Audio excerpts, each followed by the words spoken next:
like, I don't know, it was like October was the first time I was able to sit down with her and just be like, how are you? Like, you've been here a month. Like, what's going on? How are you doing? By the way, everything I see is freaking amazing and yada da da da, but how can I help? And she was like, no one's ever asked me that. And I was like, and it's those moments where I don't want to hate all of my colleagues in the principal seats, but like, like, she's a brilliant teacher. Like, now no one ever walked up to her and said, what do you need? Like, how can I help? What can I do to make this better?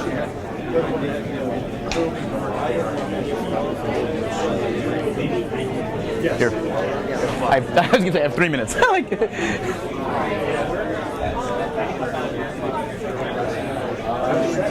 feel like you're putting your hands over your face before I start talking to you. And I was like, it's great to have you. I love your city and your area. I've been there numerous times. Right. That's the only time I've been there. I could go up to it like that. Going off this canal.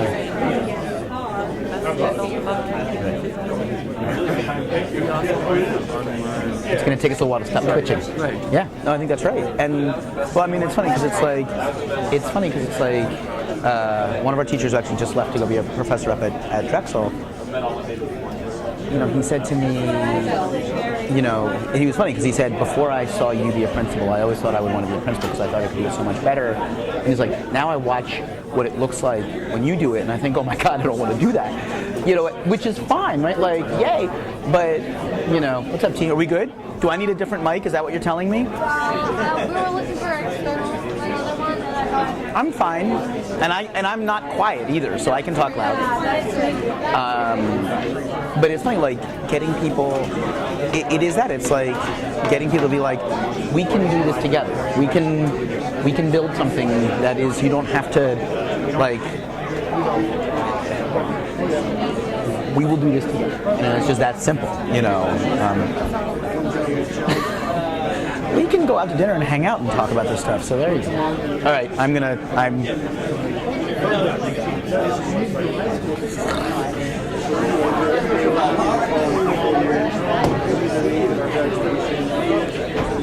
She was right over there, so I don't know where she is now. I do not know. I was, yeah. So.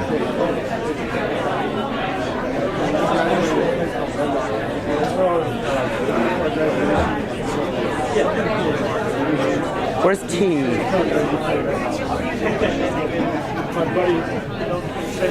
Are you running the stream? Are we ready? Do you know? Can you find out? All right. Hello, everybody. Thank you all for being here.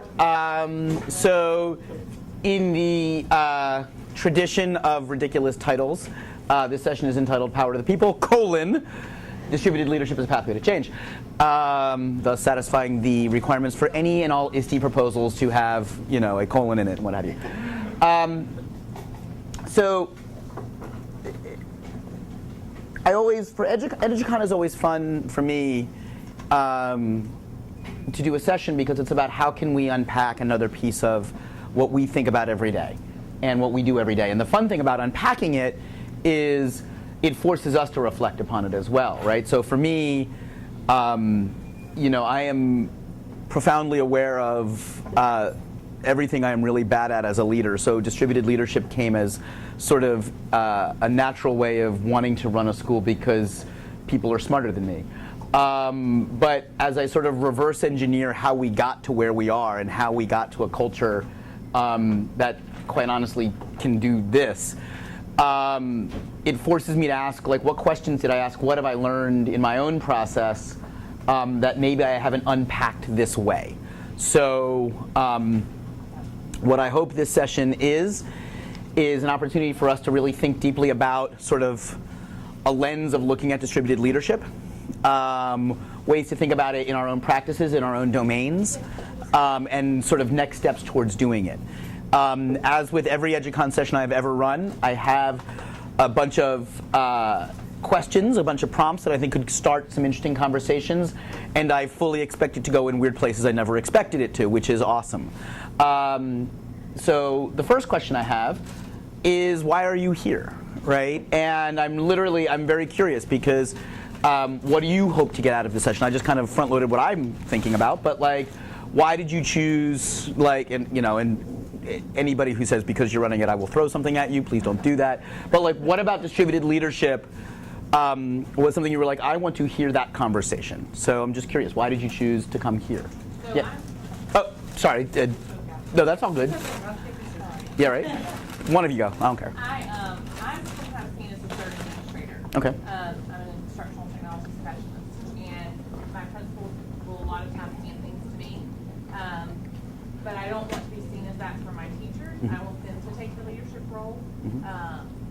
And I think it's a trickle down effect. And so I almost want to. I am a leader, but I don't want to be that leader. Right.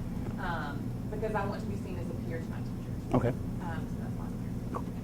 Okay, and I just took on a new position 6 months ago where I'm leading 94 schools as the Director of Instructional Technology. Dang. And I don't have a staff. You make it good. And so truly, I know that you have used this method of distributing leadership, and I just am interested in your perspective and how I can incorporate that in what I'm doing. Cool. Dave, yeah. I have experience of distributed leadership and distributed decision-making in the corporate world, but not in the school environment. And so I'm very curious to hear how that maps, Cool. where the similarities are and where the differences might be. Awesome. Yeah. Student agency, because a lot of times we think about distributed leadership just adult to adult, but what about the student voice? How do we bring the student voice to the table? Absolutely. Awesome. Yeah. You talk about providing authentic opportunities for students to engage. I think that distributed leadership, what I wanted to do is provide authentic opportunities for my colleagues to be engaged. Yes. And excited about being where they are by having real experiences. And I will, yes and, right? One of the great sort of tools in the toolbox. I want your colleagues to have opportunities to be empowered, not just engaged, right? And that's one of my sort of things that I always come back to, right? Is that we talk a lot about engagement, but like I can watch, I can fire up my DVDs of West Wing and be deeply, deeply engaged, but I may not be empowered, right? And so when we think about distributed leadership, how are we going there? Yeah. And so I did bring 4 other teachers that are what I see as potential leaders. Some of them are already leaders. So I need to help empower them against the naysayers. Awesome. Against the teachers that actually are holding us back from going in the direction that Awesome. Very cool. Anyone else? Yeah.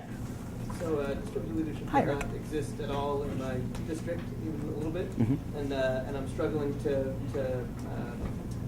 bring it positively into my own school. So I'm trying to define a vocabulary and a way of doing stuff to empower my teachers. And believe it or not, I did not leave Eric as the last person on purpose, because my next question is this. Yay, segues. What I would love you to do at your tables is take a couple of minutes and have this conversation, because a lot of times, we throw around, educators, we've never been guilty of throwing around terms without actually defining them, right? We've never done that in our practice ever. So if you would take, I don't know, about 3 minutes to just try and at your table see if you can come to some common terminology around what you think that means, and then we'll do a share out to see where we are all on a page with this stuff. That would be great.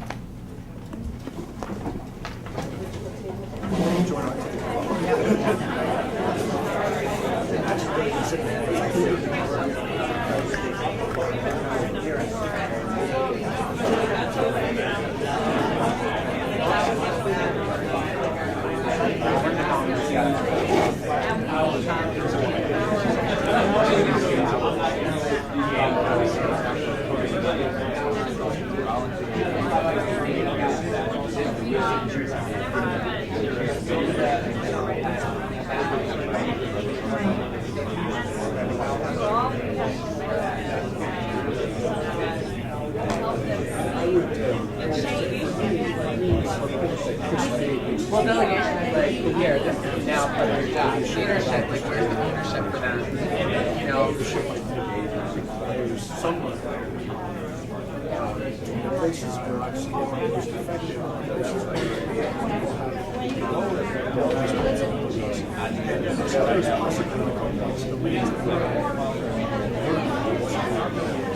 where the boundaries are. It's not necessary to live for. So I would say one of the things that distributed leadership is people have a sense of culture, a sense of they should collaborate, they should be heard to a higher level of responsibility.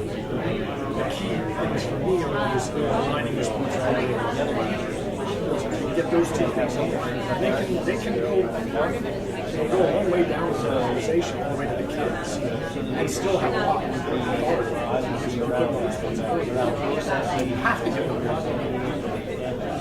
that's actually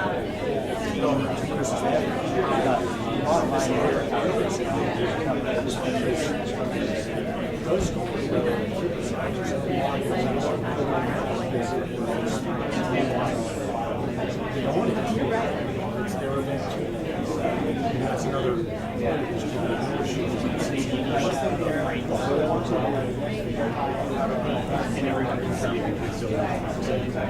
What's up, bub? I don't know where she is. I haven't seen her. Oh, Kay wants me to bug you. He says, he and I agree, you should play Ultimate this spring.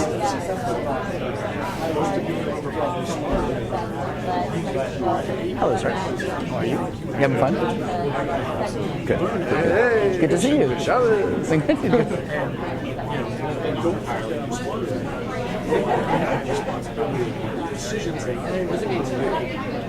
Well, we're going to get there.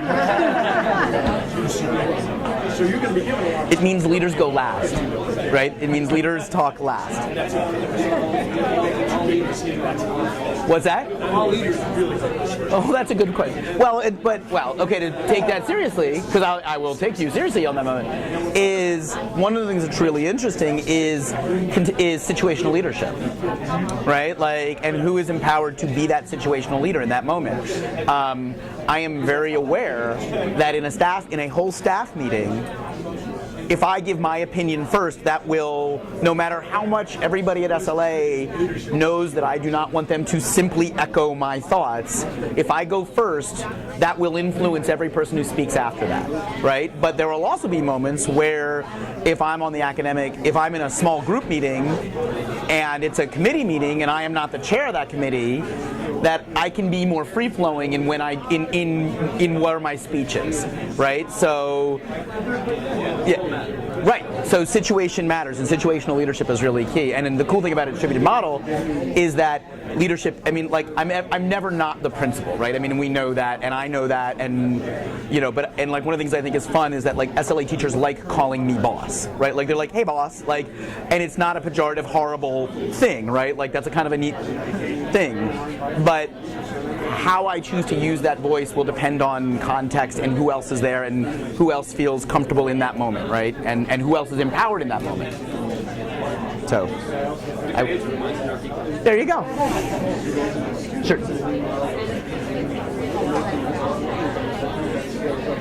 All right, if people will take a moment and just finish up their thoughts, that would be wonderful.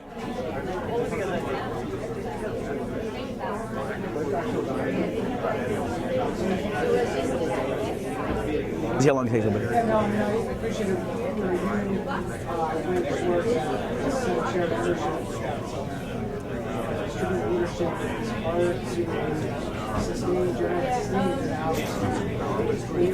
So I think folks are starting to wrap up at their tables, which is awesome. I was in a workshop. A school district of Philadelphia brought in an expert to talk about student empowerment. And they were running a similar kind of workshop, like idea, talk.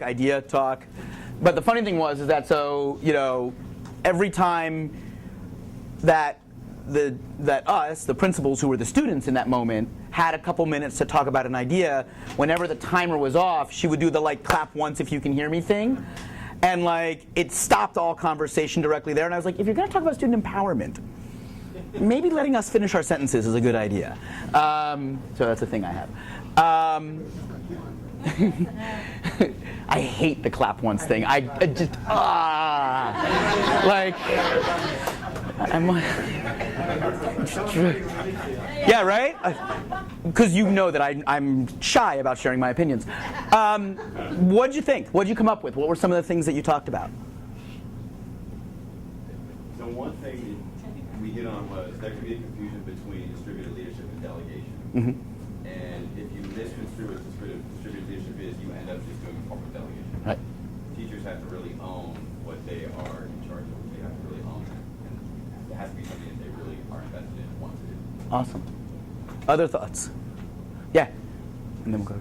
There's also the risk of distributing the leadership and no one knowing really who to take instructions from, who to follow up. Right. So dividing yourself. Okay. Awesome. Yeah. Two words that I kind of came out of our conversation.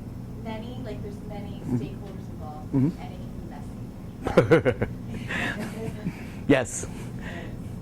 Yes, sir. On top of being able to distribute leadership, you need to make sure that you're reinforcing and empowering those people who you're distributing leadership to, because I've been in too many schools where there's grade team leads or there's department heads, and it's just a figurehead. They have no actual power. There's no accountability back to them, and you know and feel that. Gotcha.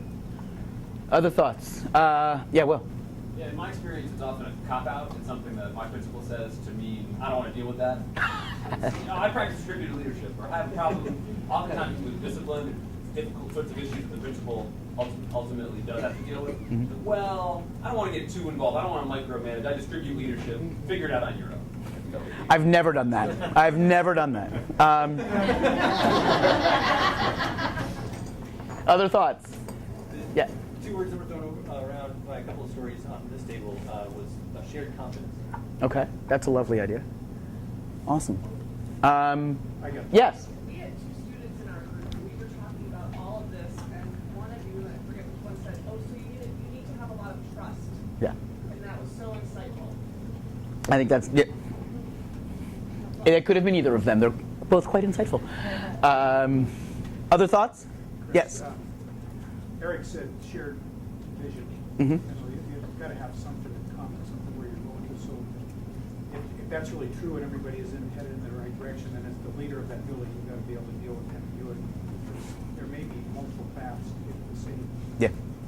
So ambiguity is a word that's quite messy. Right. I think that's lovely. Some really, yeah. Sometimes there's some questions about who gets to actually allocate the power versus you sort of keep it to somebody.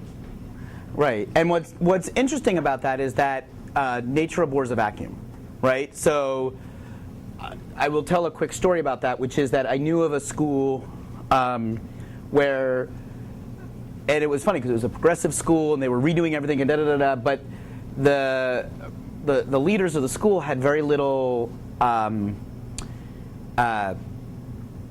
time for the traditional building committee, right? Which is the union. You know, if you're not used to that term, it's a committee that is usually agreed on in a union contract. That it's where teachers have voice to talk to the administration, right? And this administration was like, well, we don't need that because we're building whole other structures and all the rest of it. And what happened is that teachers who were frustrated by the administration realized that that building committee was a thing, and they could take that building committee on, and now they could just be a thorn in the, they could work to subvert the principal who they were frustrated by. And when I sat down with this group, I was like, look, I came in and sort of was mediating some stuff, and I was like, you have these structures. And these structures are real whether you want them to be or not. How you choose to empower those structures will define what's going on in your school. Because I think that's right. Like, if there is not a thoughtful way to distribute the leadership, people will take power. And that rarely ends well for anyone. And I'm glad that Aaron, who is my intern here, that it was our group that brings this up, because I wanted to talk about this as well. And it was exactly the point that Aaron made, right? Distributed leadership is not, I empower you to do exactly what I say, right? It isn't just delegation. And so here's my question for you. Yeah. So tie that to the other thing that's distributed leadership, which is shared vision, right? Mm-hmm. Like, I think when he said shared vision, everyone had their own vision of what shared vision is. Okay.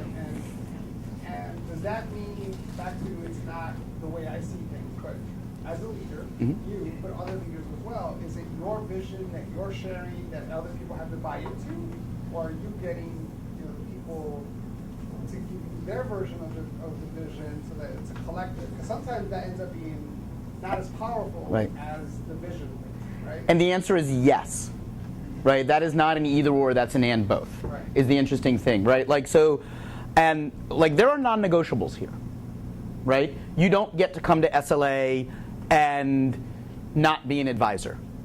You don't get to come to SLA and give final exams. You don't get to come to SLA and not use understanding by design. You don't, like, there are things you got to do.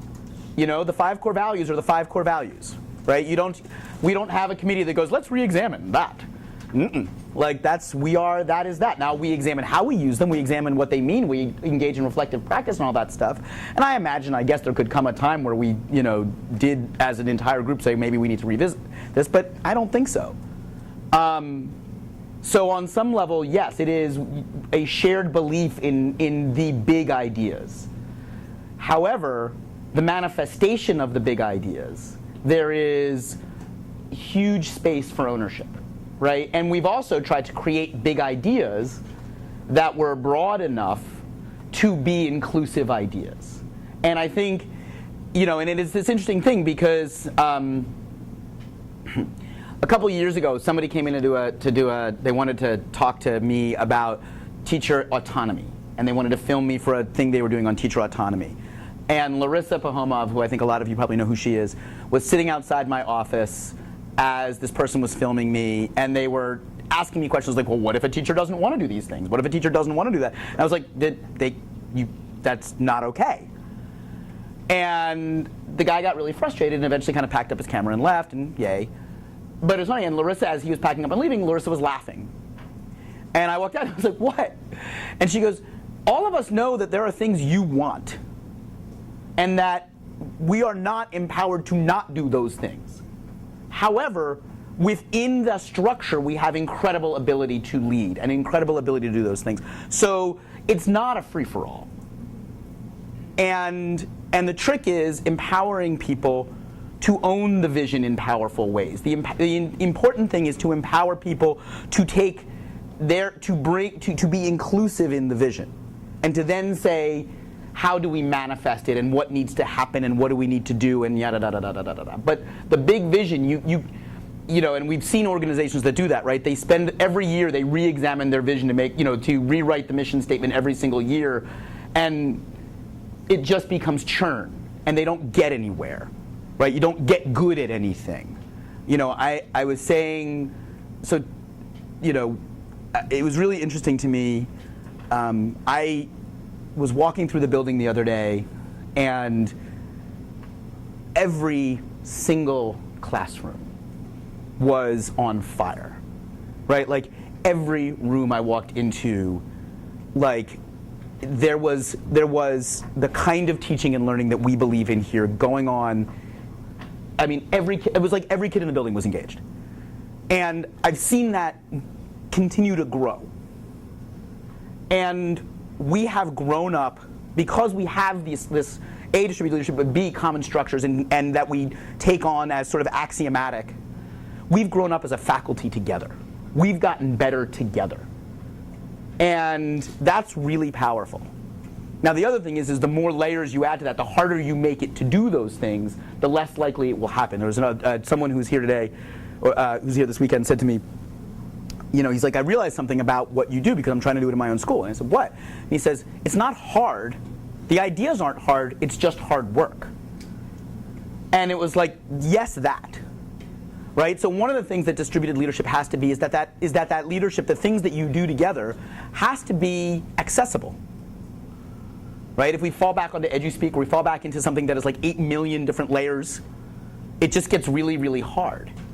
And the harder it is for people to take ownership, to do it, to make it theirs, the more you sort of turned it into something that is mega complicated, the less likely you are to get people to own it. Yeah, Peter. So having said that, Chris, all the main principles that you have that are non-negotiable are embedded in deep theory. Right. What kinds of discussions do you have around that background theory and pedagogy? Because that would therefore then make it messy, right? Right. Lots. So we have, and again, this actually gets to distributed leadership, which is we have, so one of the things that we have here is a committee structure. And we have committees for lots of different things, including our professional learning. And we have, I think a lot of people know, we have 2 hours of PD every single week where the kids are off doing different things and we're able to workshop stuff. And our professional learning committees are empowered to develop ways for us to keep talking about these things. So when we peer review, Josh and Minu and Brad Latimer, Josh Block, Minu Rami, Brad Latimer are 3 of the teacher leaders of that piece of the puzzle. We will sit down, the 4 of us, and talk about how are we going to structure teacher learning this year? What are the PLCs going to be doing? How are we manifesting these things?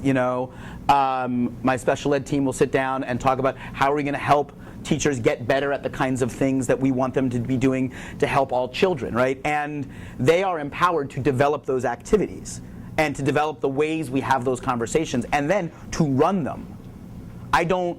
I participate in our professional development, but I rarely run the sessions because I don't need to, right? And we're better for the fact that we all can do that. All right, less me, more you. 2 next questions that I want you guys thinking about. And what does distributed leadership enable? Right, and we're starting to touch on that, right? And that one that one's the easy one. The harder one, and it gets to the messy and the ambiguous, what does distributed leadership make harder? Because there are times, and I will just front load, we were in a really difficult moment a couple years ago about making a decision on something, and the teachers were like, Chris, can't you just tell us what to do? So what does distributed leadership also make harder? Let's have that conversation. Let's let that kind of go for a little while, and then we'll bring it back and see where folks come to that.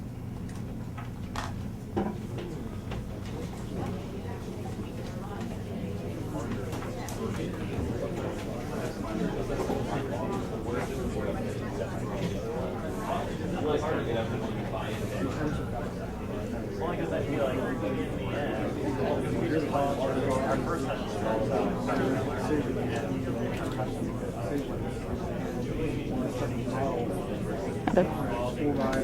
You feeling good? Good. You should. I'm glad there's reverberations. Yeah. Even Matt Kay heard about it. He's not there. Take the time. Good. What is it in English? Come up with Gen 4 that this conference has become more unique than just a big reason. Chris Weaver. There's just other reasons. There's plenty of other reasons. Happy to be hopefully Absolutely. Well, I'll tell you something is,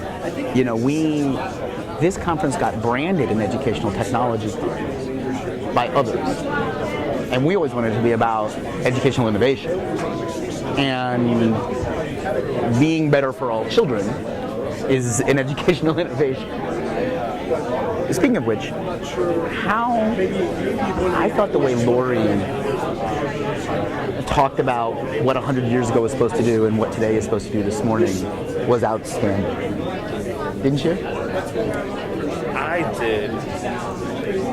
But some folks here were a little odd when it came to her period. So they were already in a position of defiance, which I found to be interesting. Right. I guess I get the part about inquiry, and I get you need to ask her the questions, but I often find that she did come from a genuine place at a lot of moments. Oh, yeah. And so she was speaking as a district person, sure. Not even as a city person, as a city government person. She's not district. That's what I meant. And so she's coming from that angle, that's fine. But then if you read between those lines, she's talking about some serious struggle there. Yeah. I forgot who it was in 2011 who you had brought on. I forgot. It was a superintendent or something. Yeah. What's his name again? It wasn't Height. It wasn't Height. It was it Al Beechner? No. Bill Green. It was this head of the. It was Bill Green. He was one of the big city people though. He was a black guy. I forgot his name. Did he leave already? Yeah. I mean, he did, but I don't remember who. He? It wasn't Linda Client Wayman, because Linda spoke, Marilyn Perez spoke. 2011. I don't know. It was one of the. Cool. And he was basically lining out how things are just going to go downhill from here. Yeah. You know, people, Lee Nunnery. Yes. Nunnery.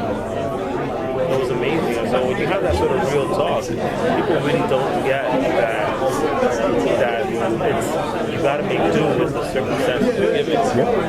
So I appreciated that much the way that I appreciated this morning. Because I'm not trying to make it so this person has to speak to my specific issue. Right. I just understand where they're standing from. Right. Yeah. It's a little different. Yeah, I agree. Anyway, I was also going to challenge this distributed leadership because distributed leadership depends on who the person is and how willing they are to disempower themselves. That's one of my next slides. I mean, that's one of my next slides. Is what are the traits necessary for a distributed leadership administrator? And of course, I'll be interjecting. What's that? I'll be interjecting. Yeah. Of course you will. Everything okay? Everything's fine. But it's coming for my birthday. That's right. Happy birthday. I already wished you on Facebook. I didn't do it face to face. And there it is. All right. Let me be a good facilitator. That's right.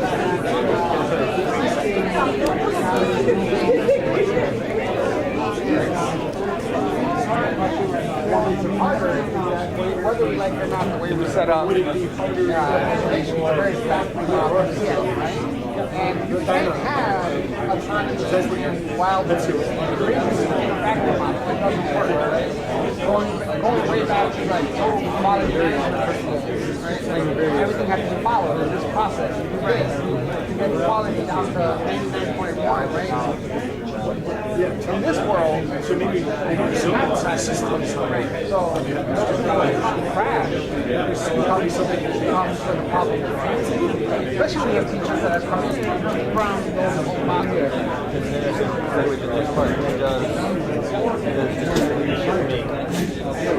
The traditional or factory model Yeah, that's fine. That's yep. That's why on purpose. and again, this is not at Google, we had people come work at Google, we might come from Cisco, like more traditional companies. You're fine. But here, wait, stand up. Wait, Hi, it's so lovely to see you. Oh, I'm sorry, I'm necking here.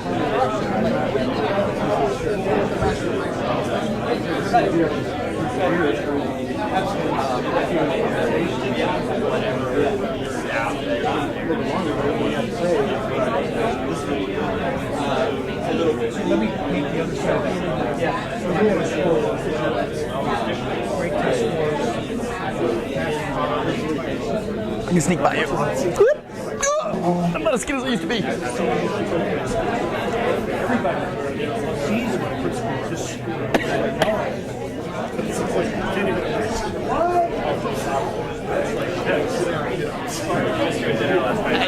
Zach showed me the text message. That was hysterical. I lost my phone in Oaxaca, Mexico 3 months ago. So you think that might have been... No, well, I can only attribute to that, but Verizon supposedly fixed it 20 times. Now about 30% of my phone calls and messages go to this phone. Old phone. I don't know how it's even possible. That's, yeah, just the ghost of the machine, right? Some dirty tricks. Yeah, right? That's right. Are you going to hang around for cheesesteak tonight? Well, we're talking to Zach about dinner tonight to make up for last night. Yeah, totally. Well, what we do is we do a big thing here, and then we go out and have a drink afterwards. So that'd be awesome. All right, let me move this along. Yeah. Okay.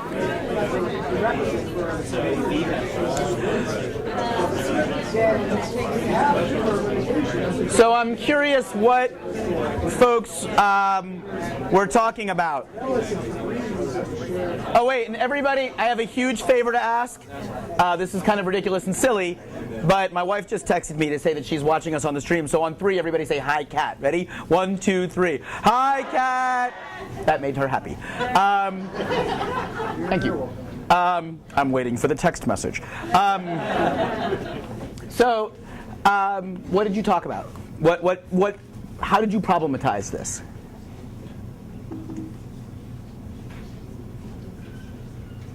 Yeah. Oh. Go ahead. Yeah. From our perspective, we're all public school entities. Mm-hmm. So, we were talking about how administrators kind of shift in and out of buildings pretty frequently in Mm-hmm. our region. And sometimes if you establish this distributed leadership capacity, we used to say that the next administrator who comes in has the same beliefs and the same system. Mm-hmm. And how do you create a culture that is founded on distributed leadership when it might not be there forever? Right. That's a great question. I will tell you, so, and part of that is what I would call the hit by the bus strategy, like what happens, right? And we have, we have that conversation here, like what happens if Chris gets hit by a bus? No, that's throwing me under the bus, and that's a whole other conversation. And trust me, I am sure the teachers here want to do that on at least a daily basis. But one of the things that's really powerful about if you can do this right, and when you have that moment where you have the leader, and not to front load anything, but like, yay, next conversation. When you have that leader who's willing to go there with you, the trick is build it fast, build it strong. So that way whoever comes next would have to actively work to tear it down, right? Like if I got hit by a bus tomorrow, whoever were to, if the, number one, we've tried to put in some things in place that the school community would have the ability to have a powerful say in whoever would replace me. But 2, if someone was imposed upon this place, they would have to actively work to tear structures down, right? And that's a really powerful thing. And it is done because, for all the other reasons why distributed leadership, hopefully good conversations about why it's good, is that we also don't want SLA to be dependent on a founder, right? If you look across the sort of landscape of school startups and new school development,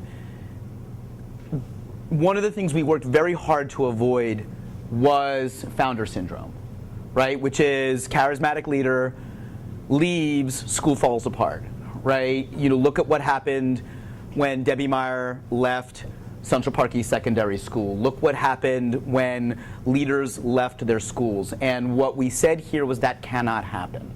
And building the structure of distributed leadership literally into the very fabric of what you see around you is our best defense against that.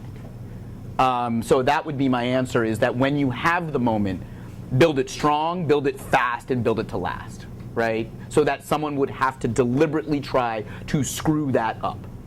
Now, we've seen bad leaders do that, but that's your best bet, right? What else did people talk about? Yeah. One person in my group who doesn't have communication. She mentioned that if administration uses distributed leadership, it provides a model to the teachers and how they interact with students. And if administration isn't doing that, how can teachers model? Right. Yes, that. Other thoughts? Yeah. So we talked about how you've got distributed leadership, you've got more good things happening in more places at the same time. But the flip side is that creates or can create more internal friction, more internal conflict. It has to be managed. Thoughtful, yes. By the way, speaking of distributed leadership, sometimes leadership is about pointing out observational stuff. I am noticing that about 80% of the comments are by the men in the room. So that let us both take that as a challenge on lots of places. Let's make space for all voices, and let's also know that this is a safe space for all voices to talk. So I will just say that. Other thoughts? What is problematic? What does this make harder? What does this problematize? I'm going to wait on that, Zach. Yes. We were talking about traditional teachers and sometimes, I don't know, this might be more of a question than an answer to that, but you have teachers who come in and there's an expectation of their administration is going to give them their whatever, professional learning, their assignment to some committee, what they're going to do, how they're supposed to do it. So I think changing their mindset to now you have that power to do it is hard. So just changing mindset to what distributed leadership is, I think, is somewhat in that culture. And how does that relate to one of the earlier comments we had about trust? Right? Like, and so I'm going to just sort of poll the room. How many folks have had a moment in a school where you felt something was, where you thought you were empowered to do something, and then had it pulled away from you? Talk about that. What does that, what does that do? Yeah. Makes you not want to do anything. Right. Ever again. Right. It certainly doesn't make you want to stand up, and you're certainly not going to go beyond your job description. If when you do, you're told, I'm sorry, that thing that I told you was okay to do, not really okay to do. Right. And then they're like, and then you'll look for another job. Right. Right. Yeah. Yeah. Yes. Right. Just because you have been empowered, or you are empowered to take responsibility or to make decisions, that there's still that huge need of support, and that support still has to come from on top, on bottom, to the left, and the right. So it can't exist in a vacuum. And Zach, I'm curious, what were you going to say? Pick up on the friction question, something you said earlier too. So it's not from an educational context background, but we as an organization try to practice this as well. And one of the tensions we see when you start to get it right, when you start to unlock all the benefits, one of the paradoxical challenges is there are still the situations where even those who have the mandate to be empowered don't have all of the details and perspective. Right. And it can result in either that need for please just tell us what to do, or then the senior leader doesn't necessarily feel comfortable because that's not the dynamic, or friction because people feel like, well, I have this mandate, and even though I don't have the perspective, why aren't I being heard? And just how you manage those cases. Right. No, I think that's great. Yeah. I was just mentioning with our table that it's almost like just distributed leadership. There has to be like a humble approach from the leader, because we can't fool ourselves with our titles. Right. They fool us all into thinking that we are leaders. Right. And I just think that humble approach is an important aspect of all this. Awesome. Other thoughts? Yeah. Alex. Yeah.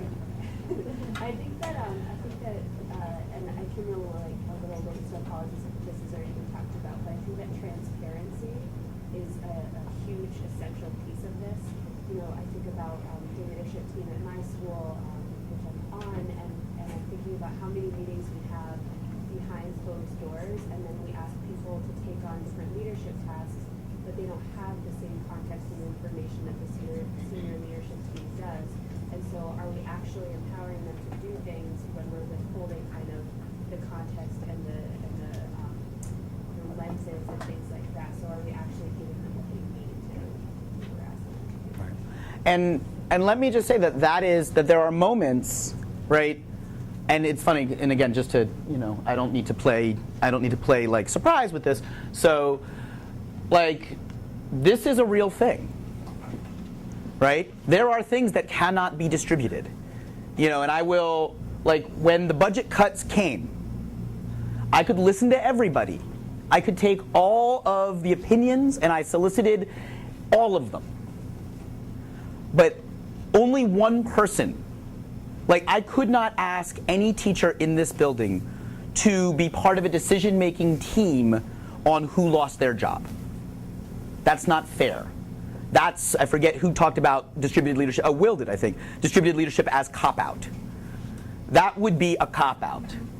Like, at the end of the day, I am the principal, and that decision flat out sucked.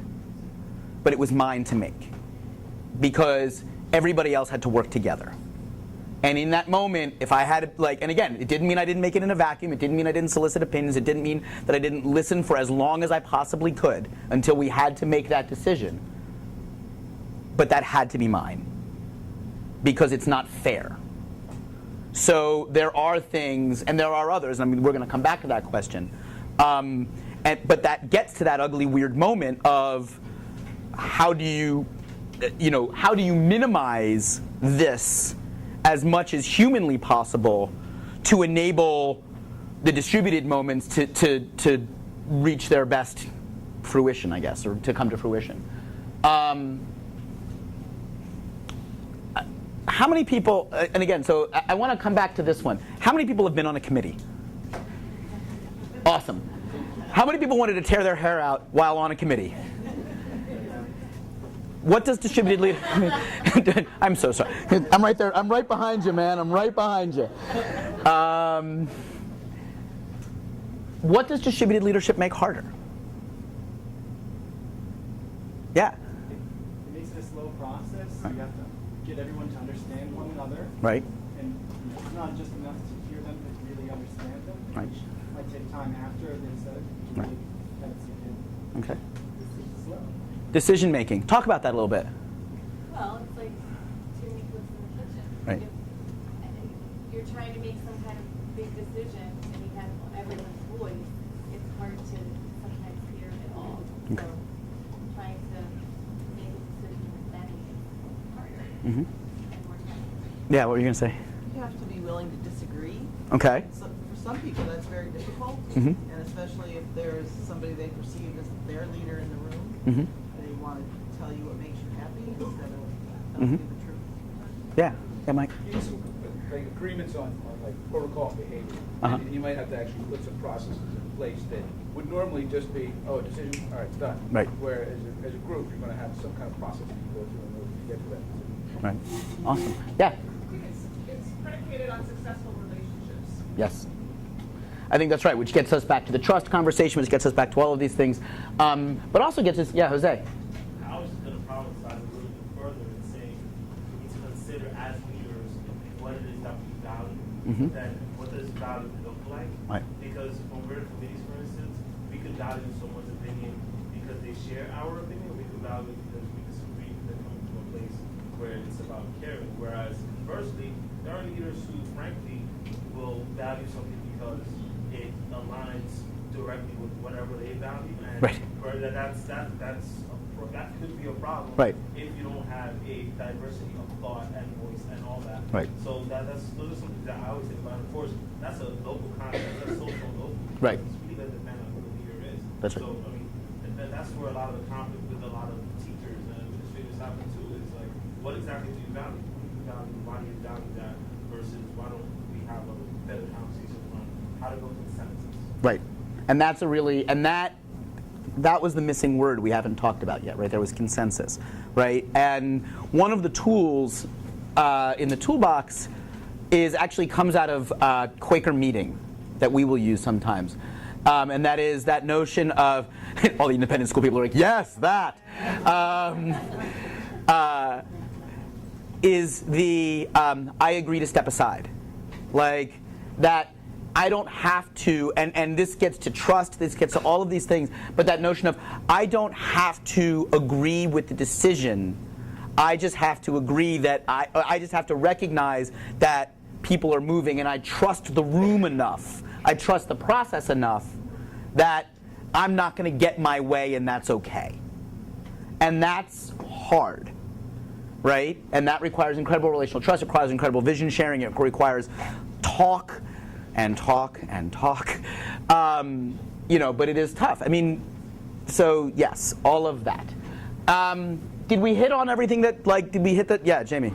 So we're saying here at the table that this isn't a principle just for education. Every business, every organization, if they're doing empowering their staff, if they're doing that, they end up doing well, right? Right. So where I work, we talk about the idea that everyone has a voice.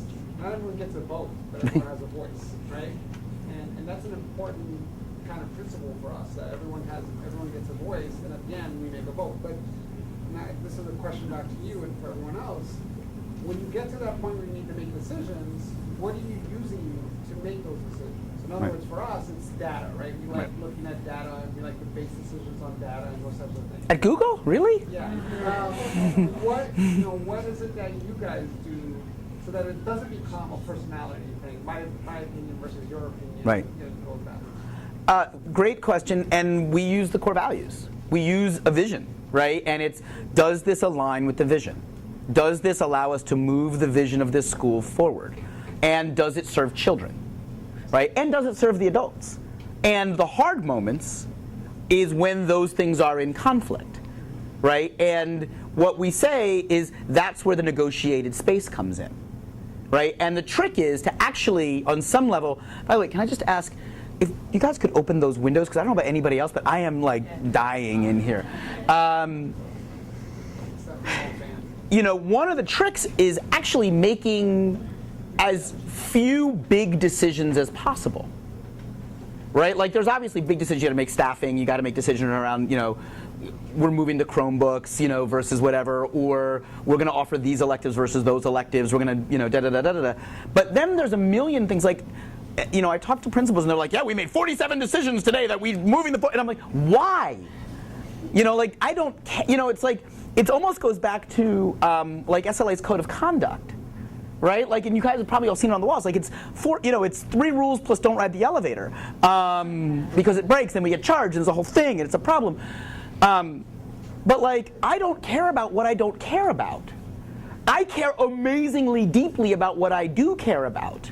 But I try to care about very little, right? And I know that sounds ridiculous, but I don't mean it that way. Like in this building, you must be kind, right? Like in this building, you must honor the humanity of everyone around you, and you must honor that this is a place of learning. But I don't care if, and don't run in the halls because you might hurt somebody. But like that's not you're not in trouble. Like just hey, stop, like relax. You know what I mean? Like so. I don't, but I mean, like, it's that stuff. Like, don't care about what you don't care about. Know what's important. Know what you value. And always come back to that. Yeah, Zach, what were you going to say? Other Zach. Zach Chase. This one. Yeah. One of the pieces from being in it is also, what does it enable or make harder? It's both the same. Complaining. It makes it harder to complain when you were part of the decision-making process. Why are we doing this? Oh, right, we decided to do this. I missed a meeting. Damn it. And the other, because it happens both, the decision changes, but the process stays the same. And so it enables a level of trust and collegiality that wouldn't be there otherwise. Right? I know how to talk to you because I've had to talk to you to figure some things out. And that is not a direct goal of the process, but it is definitely an effect of the process. And one more thing, it enables the ability to see this as a way to interact with the children in our care, right? And to pass that on. Because if Chris came in and said, we're all doing this, then it would set a tone where we would walk into our classrooms and also say that to the kids we work with. But by opening this up for the adults, it helps us to open it up for the children. Which brings me to the next thing that I wanted you guys to think about a little bit, which is what are the habits of mind of a distributed administrator, distributed leadership administrator? What do you need to be able to do? And again, this is weird because I'm someone who believes in this and an administrator, but this isn't about, like, these are hard. So what are the habits of mind that you think, that you have to constantly come back to be able to do this well? Again, talk amongst yourselves. Take a couple minutes to talk about that.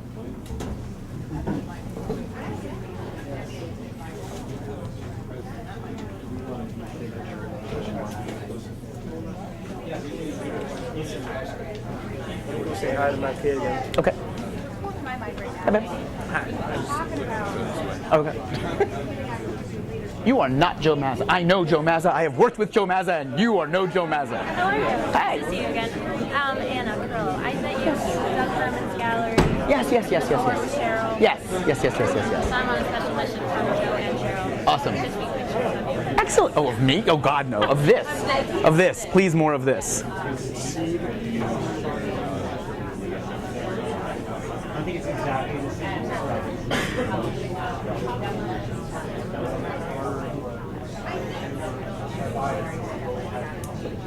I think there's some like clear look to clarity down there. Something like that.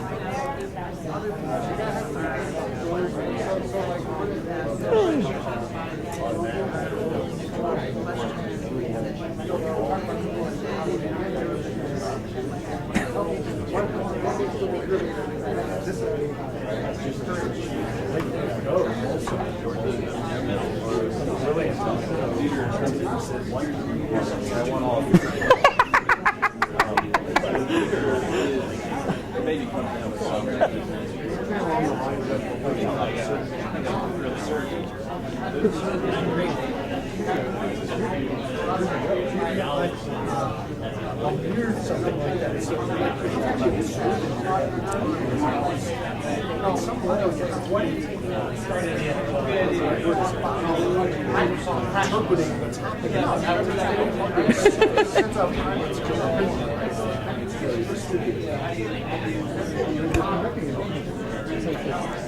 It doesn't have quite that much precision, does it?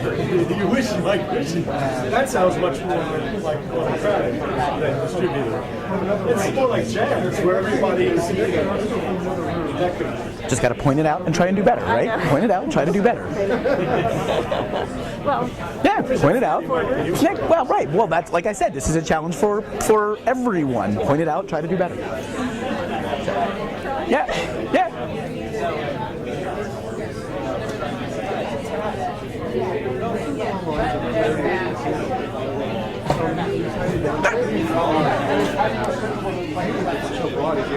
I really value that opinion.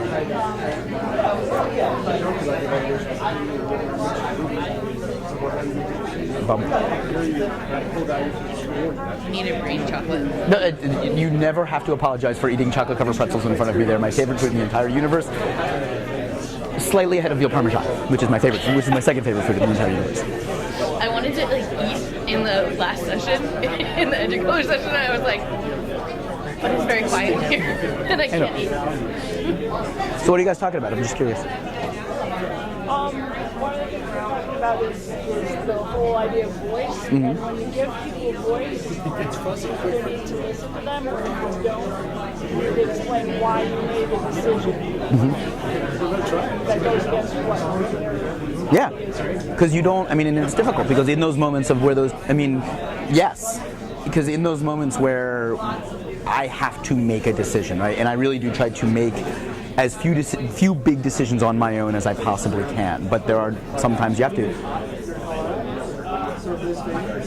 The onus is then on me to unpack, right? So I will give you an example. We were meeting, and again, it's always around the budget because those are the ones that I gotta do what I gotta do, right? And I can't ask other people to make those decisions for me. But we were meeting, the home and school board was meeting with me about the budget and and we were talking about sort of what we would want to restore if money comes back with a new governor and blah, blah, blah. And this one mom was like, you need a librarian so badly. You need your librarian back, And I said to her, okay, if we get one position back, if we get enough money restored to get one person, we're teaching Spanish 3 online. We don't have a librarian. We are currently raising the money to pay for our extra counselor, which gives us a full-time college counselor. And then we've lost other positions aside. If we only get one, I'm curious what your opinion is, but is librarian your first choice? And she looked at me, she goes, I am so glad I'm not you. And that's actually not a bad place for your team to be. For them to recognize, I have needs, I want to express them to you, but I understand that there are competing needs, and thank you for making that decision. That's okay too. But it was interesting because we went around on let's, and I said to them, I am going to listen in this moment, and I'm going to articulate when ask, like, how I will make, like I'm not going to tell you what I think because I want to hear, but like I'm going to ask you guys questions, and we went round and round and round on, like, you know, what do we need more than this versus this versus this versus this, and what we came to was a place where they said, we get that you have heard us, we get that all of this is going to factor in, and we trust you that you are going to make this decision, and a bad decision as thoughtfully as you possibly can, right? And that's all you can ask for in that moment, like, bleh. And we'll see, maybe we'll get more than one. That's right. Right. Yeah. Yeah. And I think also owning, sometimes, you know, we were talking about this at lunch, owning that decisions aren't always good. So we had a parent, like, so one of the things we've had to do because of the budget cuts is our Spanish 3 program is Rosetta Stone. We don't have a full-time, we lost one of our Spanish teachers. And when we made the decision, and I unpacked why I made the decision to cut a Spanish teacher, because we could use Rosetta Stone, and so we could lose the position but still offer the course, and whereas anywhere else I would have cut, we would have lost the course also. And this parent was like, yes, but Rosetta Stone is terrible. And I said, yes, I agree. It was the least bad option I had. And I fully own that it is not good. It is least bad. And they were like, I understand the decision now, and it frustrates me that you guys can't do this, but I understand. Hey, how are you, my friend? But I understand, and I think that's right. They were heard. I didn't need to try to convince them that they were wrong, that Rosetta Stone is awesome and great and the most wonderful thing ever. It's not. But they felt heard, and they felt validated that this thing that they saw, this thing that they saw, which didn't align with everything else they felt about the school, was kind of crappy. And it was like, yes, that is kind of crappy. I agree. I don't have a better answer. Do you have one? And they were like, no, I do not have one. And I was like, thus we are. And they were like, and that's right. And it was like, we can all feel crappy together. Yay! You know, like, but, right. So anyway. I have a question about, I said before, like, organization is part of it, right? That Yes. You have to be ahead of the game enough. Yes. To make decisions with other people. Yes. How do you do that? I don't know. No, that's not true. Number one, the organization is such that you are not the only one who sees the challenges, right? So when people are truly, so that's why structure is so important, right? So like, you know, Brad, who is the chair of our ASC committee, the Academic Standards Committee, will oftentimes be quicker to notice where we're slipping on something than I am, because it's his responsibility to do that. So I don't have to have the pulse on everything. And so he is empowered not just to delegate the thing, but to actually problem identify, not just problem solve. And, you know, and then the other thing that I try to be, I mean, is, you know, and this is one of those things, I try to be a very, very, very strategic leader. You know what I mean? Like, and in this district, in this budget time, that's been really huge. Like, trying to stay a strategic leader. So trying to stay ahead of where I think, you know, like, what I think is going on in the world around us has been huge. Trying to think about what the flaws in our model are that are endemic to the model, and therefore knowing the things that we always have to mitigate, and therefore knowing where I need people to be always watchful towards the thing that I know we can fall into. Those are really important things. And so my job is to be, you know, strategic, and then say to people, I think this may be a thing. I need you, like, I need your help here. I need this, I need that. And then also knowing, like, there's shit I don't care about. Like I'll give you a perfect example. We have a teacher here who is passionate about student events, prom, dances, things like that. I don't care. I'm glad they happen. Yay, phenomenal. But I could care less how they happen. You know, and in the early years, he was like, do you want to see the menu for the prom? And I'm like, is it tasty? Yes, rock on. Right, and there are every year. But like it's that kind of thing. But it's his passion, so, and he is fully empowered to be like, I see the problem. I mean, and so, Marcy is empowered to see the problems coming with tech way before I do. So that's part of it too, is really truly empowering people, and then being the sounding board. Like I am a sounding board. That is my job. Come to me with the challenges. Come to me with what you see. Let's process. And then, develop the solutions, and then you're going to workshop this with the whole faculty. So that's kind of one of the systems we have is like workshop something in a committee, work with me on where the workshop is, present to the faculty as, and don't present to the faculty the whole thing, right? Like present to the faculty where you're now empowering people to own pieces of that puzzle. And every committee is open such that if you are someone, you're like, man, I really don't like the way the attendance committee is presenting these ideas and I don't like where that's going, join the committee. And if you're unwilling to join the committee to do the work behind the scenes to get everybody ready for that, then you don't really care about it, right? Like, and that's the beautiful thing. Like, right. And I should. Step up or shut up. Well, right, but right, and that's the thing is like. That's right. And we're really good at we've gotten really good at caring about what we care about and not caring about what we don't care about. And the cool thing is with 25 adults in the building and then lots of kids in the building and all the rest of it, people are okay caring about what they care about and trusting the fact that they're smart people working on the stuff that they don't care about, right? Like Mark does a great job with prom. He does not need me to micromanage that shit. And that's a silly example, but it's not, because prom is actually a really, really. As a former student government sponsor, right. Not a silly example. Right, right. All right, I'm gonna see where folks are. That was fun. Thank you. So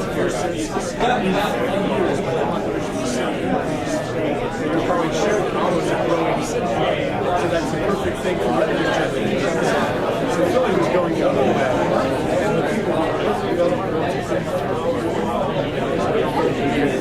So if folks would take a second or two, a moment or two to wrap up their thoughts, that would be wonderful.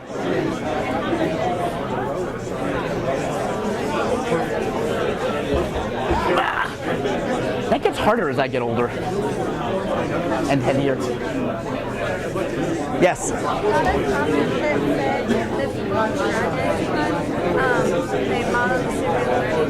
Thank you. That is very true. Thank you. Thank you. Tell them thank you.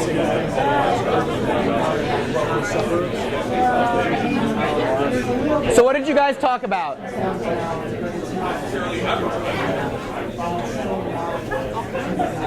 I know, right? Yeah, Philip, go ahead. We talked a little bit about where that distributed leadership as in cultivating an internal shift from having a reaction of yes but right. to having a reaction of yes and. Yes. So you come to me, so I have this great idea for authentic assessment and project-based learning embedded throughout the curriculum. I don't turn to you and say yes but right. What about that? Right. I turn to you and say yes and here are some things we need to explore. Go do it. Let's refine the model. What do you need? Right. Other thoughts? Other things that you guys talked about? Yeah, go ahead. My big takeaway from EduCon last year was the importance of vulnerability and modeling that from your position also, so that everybody can bring their full selves. Right. I guess it just comes to trust them. Yeah. Other thoughts? And what else? And it's interesting because I was noticing the conversation, as always and should happen.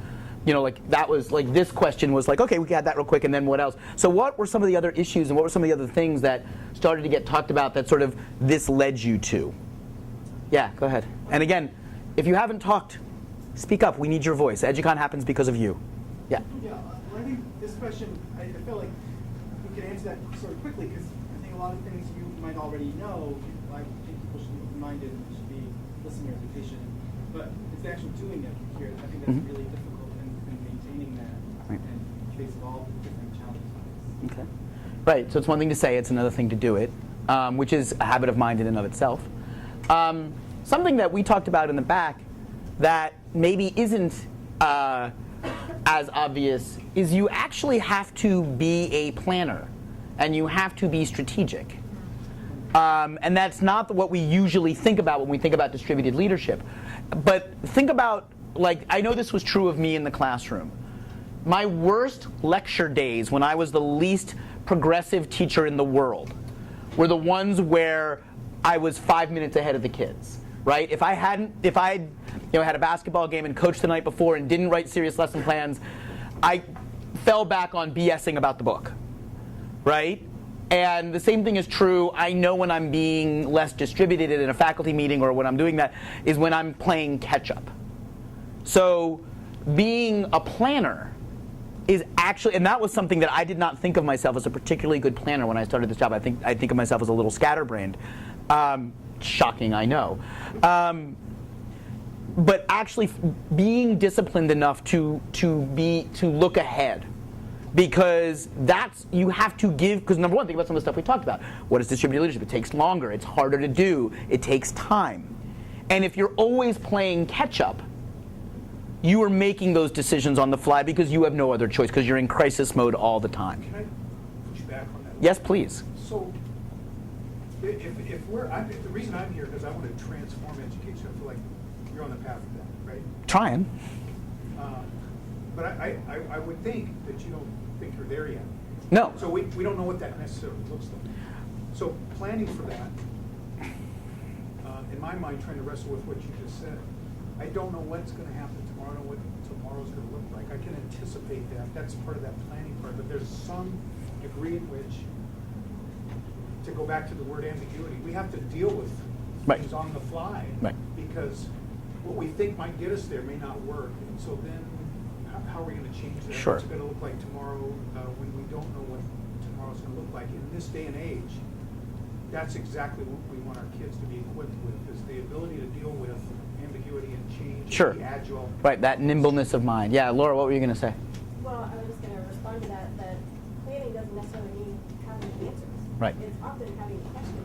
Right. What are the questions that you have that you think your faculty are going to have through the reading ahead of time? Right.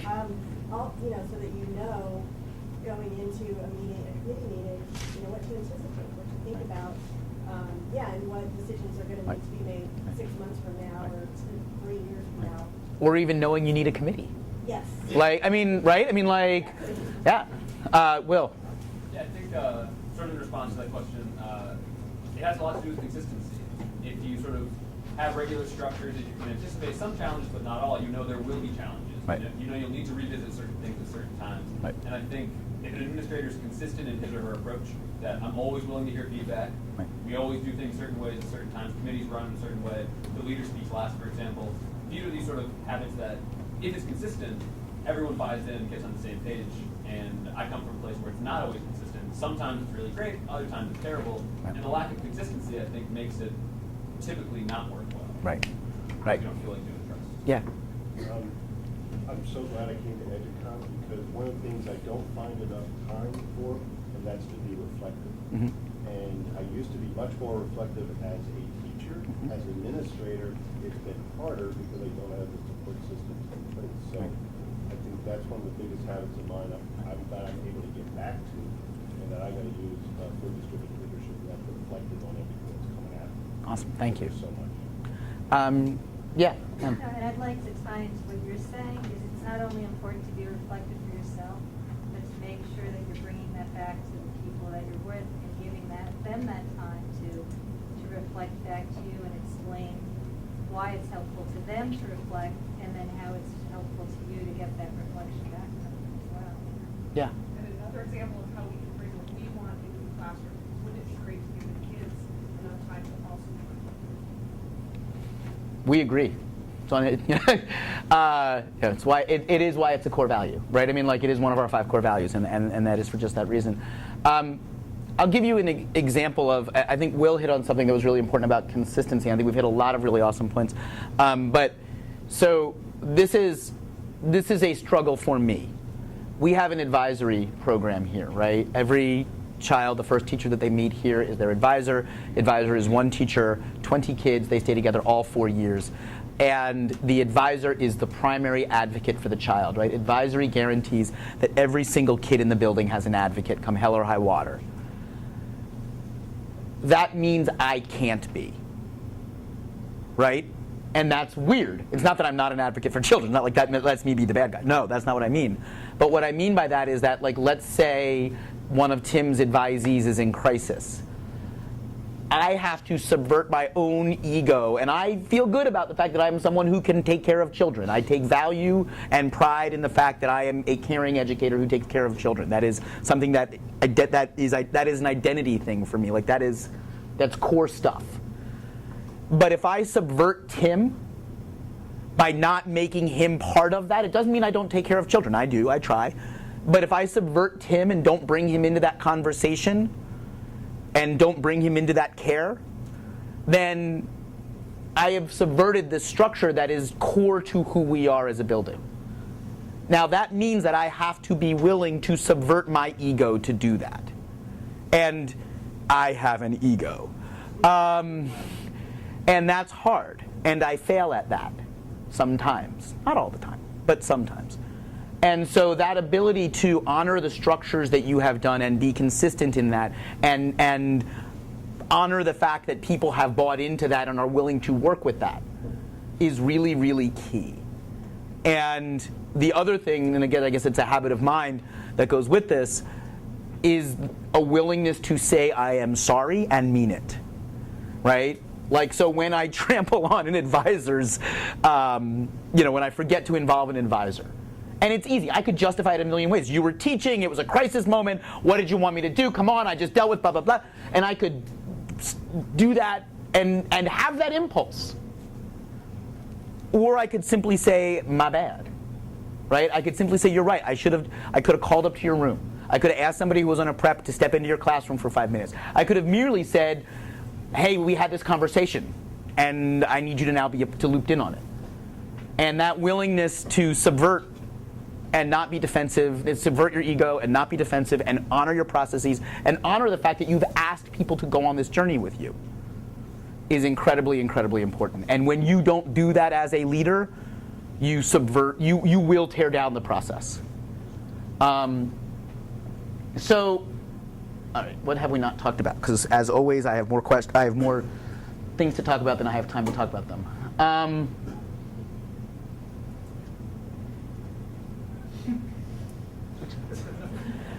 I don't know which of these to talk about. What do you want to talk about? So I guess, yeah, Tim.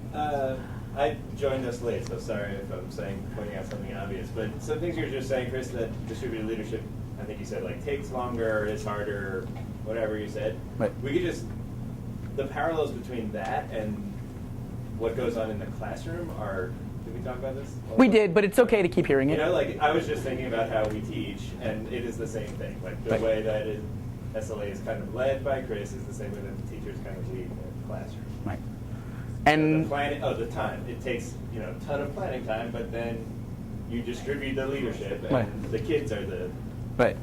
And I would, and I would argue, and again, look at this weekend, right? I mean, this weekend is distributed leadership. Marcy and I were at ISTE. Actually, we were at NEC, which tells you how long ago it was, at the first EduBloggerCon, and Will Richardson said, could we do this without the conference? And he said, Chris, you've got a school, you guys should do it. And we said, sure, we'll host it. And literally said, the weekend in between the conference playoffs and the Super Bowl. And Marcy and I looked at each other, we'll say, we'll do it. And from that idea, it wasn't, I didn't come back and say, students, you will run on Edu Concierge. The kids were like, we need to do this. And with each part, and every year, parents and teachers and students have said, we've noticed we need this. We noticed this needs to be better. And they've stepped up and done it. And it's funny because every now and then, and some of you in the room may have done this, you'll come up to me and say, like, do you know about this? Do you know where this is? And I'm like, I have no idea. Right? Find Julian, he knows. Find Zanetta, she knows. Right? And that's what this looks like. And I kind of see myself as the keeper of the vision. But then, again, everything else is, let's build something awesome. So I am curious, and so this is what I'm curious about. How many people are in a place where they feel, yeah, go ahead, yes. Well, I was going to say, this is kind of the question that I wanted to tackle coming in here, because I don't know too much about this, and I'm pretty young, and I'm walking into a situation where I I've become a leader. And my question, especially coming from public schools, another public school in Jersey, it's one thing to maybe set this up, but how do you walk into a place and shift the culture? And I keep finding myself coming back to that question with all the sessions I've had today. Right. Is it comes back to changing culture. How do we change the culture to make this happen in a school where teachers don't feel supported, parents don't believe in a state education system, like, they park opt down, Jersey's tearing each other apart right now. How do we shift that culture? And that was the question I was hoping that you would see is, how do I set this up in a place that, I don't get to pick the teachers. They've already been here some 30 years and they're twice my age. How do we shift that? And without a comment. Sure. Well, okay, so I think we have that. So what do you think? Well, so this might be too simplistic, but I would ask the question. So imagine stepping into a classroom mid-year in January, take over. You see this, it isn't the way you want it to be. What would you do? I guess I don't see it any different. Chris, you were talking about willingness to say I'm sorry and mean it. Isn't that what, as good educators, we do all the time with our kids? I hope. I use the term good educators, Right. And so I feel like it would be similar to what would you do? Because that's something teachers face all the time, and they dive right in and do it. And that's kind of exactly where I am, is I am going in and I'm just making relationships. And I'm just kind of hanging out, kind of being quiet, being with people, seeing what's going on, just kind of watching, observing, letting them know that maybe I'm not the enemy or whatever the case may be. And so that's where I am. But then as, in any district you see, everybody's kind of dynamic, and the tribes that have formed that believe in somebody, don't believe in somebody, like, how do we start to kind of bring them together in this leadership model? Alex, yes. One thing that we talked about a little bit is that you can either retain all of your current teachers or you can make a culture shift, and you can't do both. And there's, it's painful to go through a culture shift and lose a lot of people who have been there or like have that conflict come up. But if you really want to shift the culture, like the people make the culture, and so you're either going to get people come on board with you, or you can help. I forget how you put it, but coach them out. Coach them out to something that's a better fit for them. Right. Laura, and then David. Well, I was just going to say, I find in those situations there's a whole lot of stuff that nobody's saying, and sometimes you have to bring that stuff to the surface and just get it out there and say, this is what I'm seeing, this is what people are saying to me behind closed doors, and deal with it. That's painful, and it may lead to exactly that. In my mind, the culture of the school district is developed over years, and it takes years to establish that. And we talk about this leadership, we're talking about some significant changes in expectation how leadership works in real life. So walking in, are you going to change the culture? No, not right away. So I would look at it as, what are the foundations, what are the principles and mindsets, et cetera, that are associated with certain leadership? I'd start building there in small intents. In other words, the intent of building infrastructure capable over a series of years, capable of sustaining and supporting it. I think you're doing a wise thing in establishing relationships with people. That's the first step. That trust again is so important. But this notion that you walk in and change the school's culture meeting does not happen. I've never seen it. Right. Because it takes years to develop. I think the infrastructure, small changes, and how you scaffold that over a number of years, potentially, strategically, is your key. I mean, Dean Grossman, correct me if I'm wrong, but most of the research says 7 years to create and sustain change in a school. Am I correct? Right? Isn't it 7 years is that still the current research? Yeah. So let me ask you. I will put you on the spot. You have just come to a profoundly interesting organization. How are you seeing yourself as a leader of a new organization, building a model, coming in as a leader and bringing a vision and bringing in a vision to some very strong-minded people? I know the people that work there. So I'm the new dean at the Penn School of Education, so you know what Chris is referring to, and I've been 3 weeks on the job. And universities, if anything, are harder to change than K-12 schools. So you know that. And getting rid of people is not really an option. But I think it's many of the same things that you're talking about. It's really trying to figure out what is the vision of a professional school, how should we be relating to the profession, how do we think through the mission of a group of very talented individuals and make ourselves more than the sum of those individual parts. Right. And very much sometimes is a culture change as well. I mean, that very early stages of listening and trying to understand where the strengths are, where we can build. And part of it is building a stronger connection to the schools. Okay.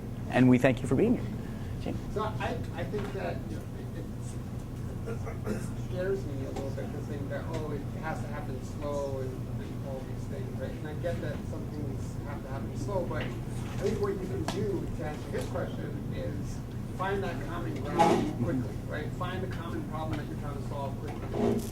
I wake up every day, and the first kind of thoughts I think about every day is the fact that there's, 30% of Latinos in this country have a college degree, 4% have a master's degree, 2.5% work at Google. These are real problems, and so if I walked in an organization, I would present these problems, because every school district has their problems that they're trying to solve, and how can we work quickly to solve that problem, as opposed to me against you, build a common enemy, the common enemy of those problems that you're trying to solve in that district. And I think that can help drive it quicker than, I said this in the other session, but if you are a low income, high potential minority student in this country, you have an 8 or 9% chance of graduating from college, right? So we improve slowly.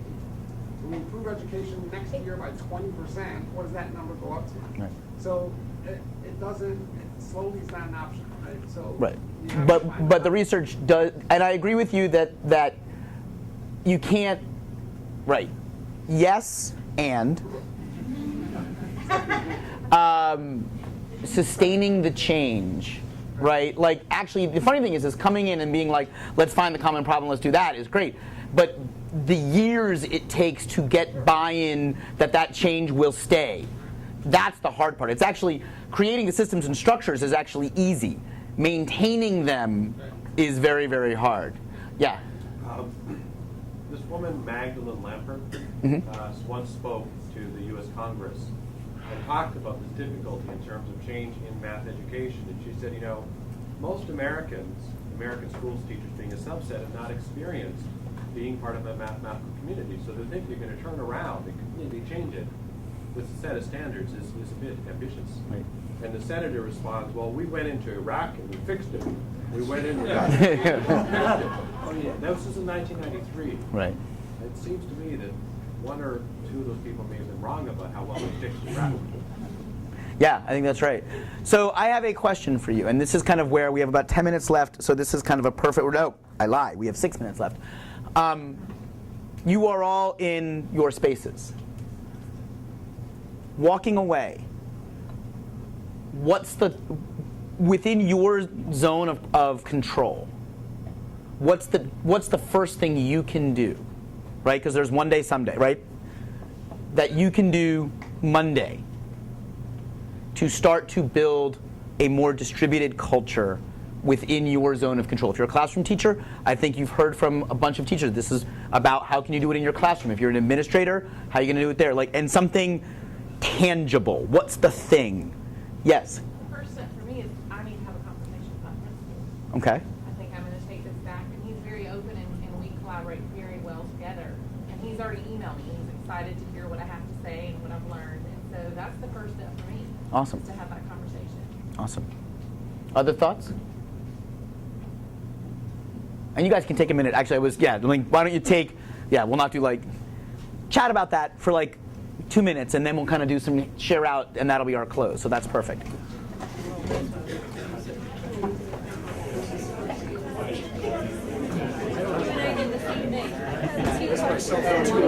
Okay.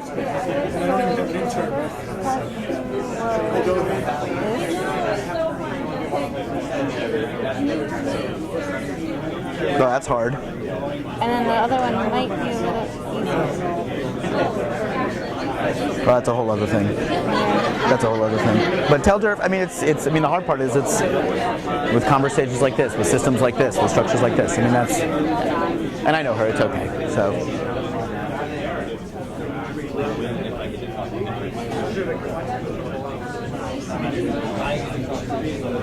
Poke, poke, poke, poke. Smart person. Yeah. Talk.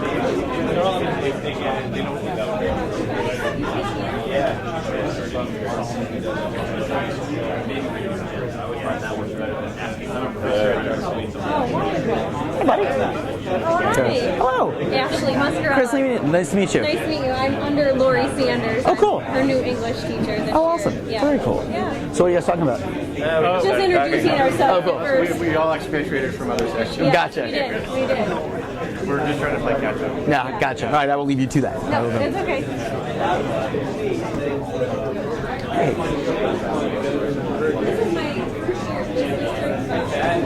I'm just coming to listen. In some respects, I work with people and encourage them to blog and share. Encourage them to do that. I'm very grateful for the blog that we have. But then also in this new program, we've got other teachers that are listening with us too. And are they respecting that particular? Are they having a voice and sharing their opinions and disagreeing?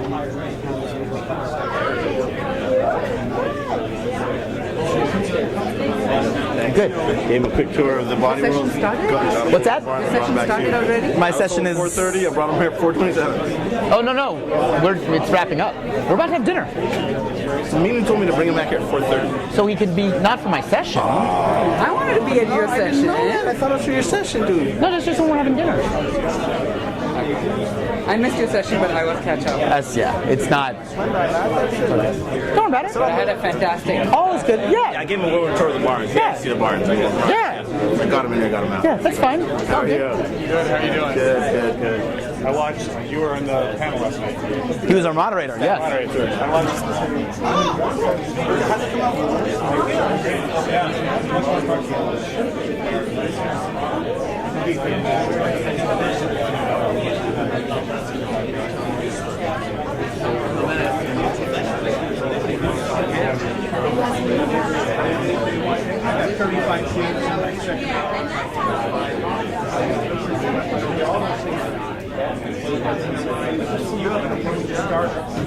And then we have 2 or 3, sometimes 4.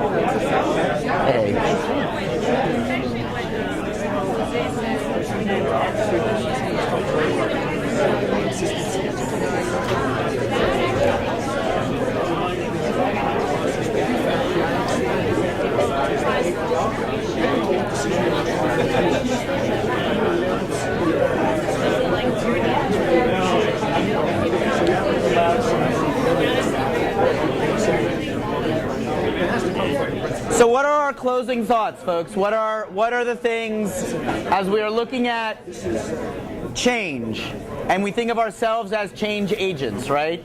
Because at the heart of distributed leadership is this idea that no one will do it for us. We are the ones we're waiting for. What are the things that you are going to go back and start to do to move your domain to a more distributed space? We have talked to that, bring this conversation to your administrator. What else?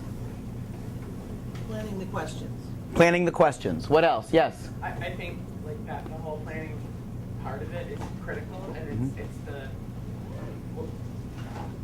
what's that entry point on where do you start with that distribution and that sharing? Because if you choose the wrong thing, it feels like it can very easily feel like delegation. Right. But if you choose the right thing that really can grow and people have input on, then it can really grow. Awesome.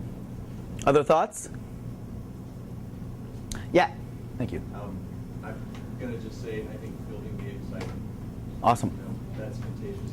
Yeah. And what's been taken away from this weekend can change things just in talking about it, not the source. Awesome. Thank you. Yeah. I feel like I'm in pretty distributed spaces of leadership, but diversifying the voices in those spaces is a really... Yeah. Absolutely. Other thoughts? Yeah. I'd say just, find a good model. SLA is one, but we were just talking about the school reform initiative, SRI, having a good framework to follow. There is a wonderful, if you want to look at ways to have these conversations, just as I think about that, The Harmony School, the National School Reform faculty, has sets of protocols, like dozens and dozens of protocols, and they post them online. It's the National School Reform faculty or the Harmony School. If you Google either of those things, you can get lists and lists and lists of wonderful protocols for empowering these conversations. That's just one other thought. Whitney, what were you going to say? I was just going to say, what about also empowering the students with questions? Yeah, absolutely. And big ways, like, yeah. Anyone else? I leave you with one thought, and it's just because we are all leaders in our spaces, is you can seek to control or you can seek to support, but very rarely can you do both. Thank you very much. I hope you guys found this useful, and we're going to go downstairs and eat cheese sticks. So thank you, everybody.